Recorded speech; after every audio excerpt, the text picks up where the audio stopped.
Don't be stupid and waste your money with suppliers.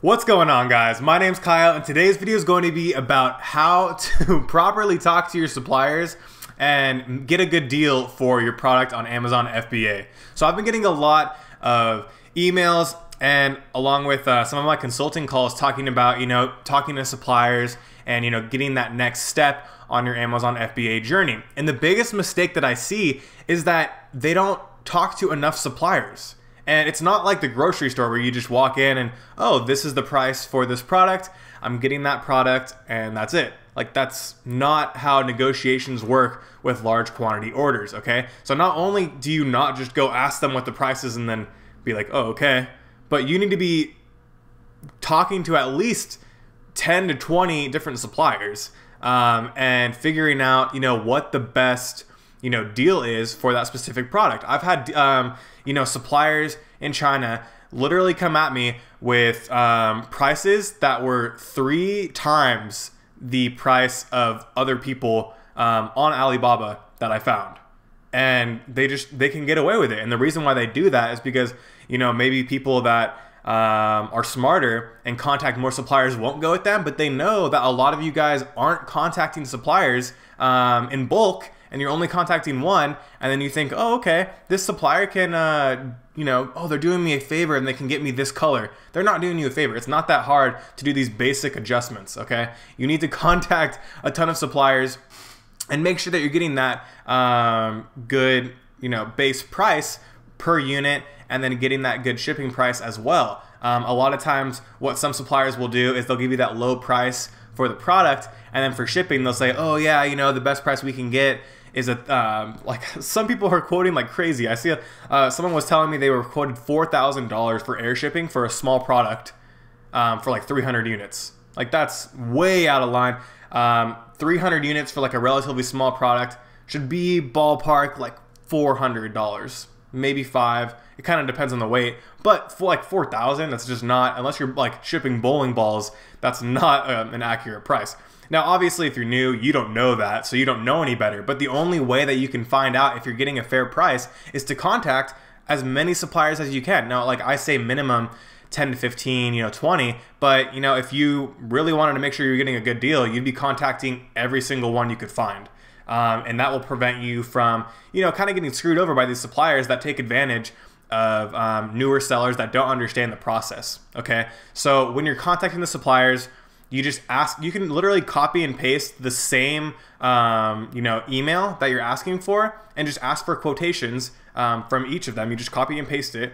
And that's pretty much it. It's not hard, it's not difficult, but then so many people are losing money by not doing this basic thing to save themselves. It's actually a lot of money. I mean, if someone's paying $4,000 for shipping and they didn't like think to go talk to other suppliers, they just lost probably $3,000 in shipping costs. That's not even, they're not getting a better product. There's nothing better about it.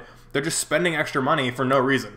And I guarantee that the people that are offering that really expensive shipping, they're going through the same companies, or it's, their prices are similar to the other suppliers that are offering it for cheaper, but that's just where they get their margin. So that's where they're making their money on the shipping side. So it's like when you're, there's offers online that are, oh, okay, buy this product for free. All you do is pay shipping. Let's say shipping's like $5. Well, the product like 50 cents, shipping for them, let's say, is $1.50. They're making money off of the shipping. I mean, it's just how you phrase it, right? So it seems like, oh, well, shipping is shipping. That's just what it costs.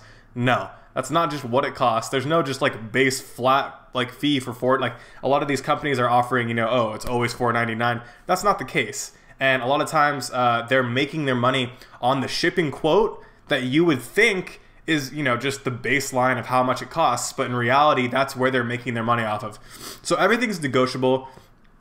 You definitely should be talking to a ton of suppliers to make sure that you're not getting screwed over and losing a ton of money. That's a huge amount of money, really. I mean, you're losing, you're paying 4 times the amount sometimes for shipping and just the unit cost in general for the product if you're not contacting enough suppliers, okay? So a lot of people will go into Alibaba and they'll, they have their product already figured out. They're like, oh, this is an amazing product. I'm gonna go in here and I'm gonna go buy a bunch of Angleizer tempo tools because that's the best product I could find on the market.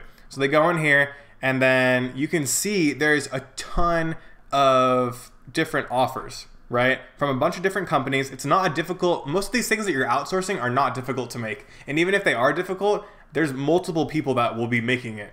And they can customize these things for you and do a ton of different things that you want, but you just need to ask, right? So, I mean, there's so many of these. It doesn't make sense. It's mind-boggling to me that so many people don't do this basic thing and save themselves literally thousands of dollars. And it's like, I don't know if people are just lazy. I mean, there's like over 8 pages of these Angleizer template tools in different companies. So like, don't be lazy. Go contact these different suppliers. It literally takes maybe a minute. I mean, it's probably less than that, to click on someone's listing, send them your generic quotation offer. I mean, there's, what is this, 393 products that are available for outsourcing. So, I mean, obviously you don't need to do 400 quotations, but you should at least be doing, you know, double digits of contacting these suppliers and making sure you're getting that good deal, and, you know, ensuring that, you know, that not only, I mean, even if you can make it work, I've seen people, they talk to me and they're like, oh, you know, like, I can pay this and still come out like profitable. Like, why would you not want to like make more money? It doesn't make sense. Like, oh yeah, well, I can like break even with this price. It's like, no, that's not the goal. Like, that doesn't make sense. I mean, yeah, it's great, you can break even and, you know, you're getting your Amazon store started, but at the end of the day, if you can just do something simple to make it better and, you know, like improve the process to be making more money to like improve your business, you should be doing that. And you shouldn't just let them take advantage of you in that way, and be able to, you know, contact these people, make sure that you've got everything and the best prices that you can do. And then even after you're contacting them, feel free to just, you know, give them a little bit lower of an offer. I had people go from, one guy offered me $4 per unit. And then I said, I mean, that was like a pretty high ball for the market in general, because I contacted a lot of people. But I said like, oh, okay, like, can you do $2 just to see what he would say? And he like dropped it down to $3. So that's a 25% decrease in the price that he offered me, right? So that's huge. It doesn't hurt to at least ask. You don't have to be rude about it and like accuse them of, you know, trying to like have unreasonably high prices. And you can, you know, be polite and just ask them, oh, okay, can you do this? Like this, this price point is what I'm looking for. Can you do that? And that's, you know, the proper way to go about it. You'll get better deals. So even when you have like the best deal out of the different suppliers that you're contacting, go and, you know, barter a little bit. Ask them, oh, okay, is it like, you know, can I get, instead of, you know, $250 for this product, are you able to do $220? That would work better for me, for my margins. $250 seems a little bit high. And then, you know, they can do that. You can ask them to like throw in free things.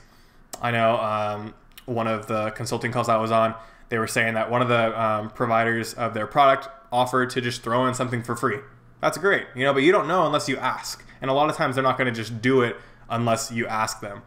So you can ask and just try to get, you know, the most bang for your buck, have the, you know, top quality products, and then not spend a fortune trying to get them because you're finding the correct suppliers.